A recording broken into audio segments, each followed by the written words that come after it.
The level of involvement that TU students, both undergrad and law students, or from any of our schools could have is almost limitless. It's limited only by their willingness to do the work and put the time in. So I direct a clinic at the College of Law called the Community Advocacy Clinic. My job as a teacher is to teach students how to practice law by representing real clients. We also do policy advocacy work with our nonprofit community and help to try to think about how to reform these systemic issues. So students are already in our clinics, in mine, in the Solo Practice Clinic, in the Immigrant Rights Project. They are on the ground representing clients, trying to work on these issues, both at a granular individual level and at a systems level.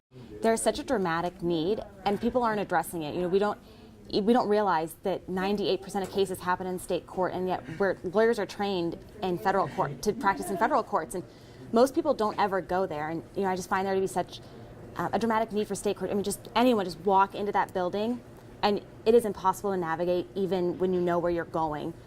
And that is where the average Oklahoman, the average United States citizen has to go, at least once in their life, and they need guidance and support. And I just find that there's the need is astounding, and if I can make a drop in the bucket of improving it, that's a huge win for everybody. What's important to think about is that in our courts, where these cases exist, 75% of cases involve at least one unrepresented person.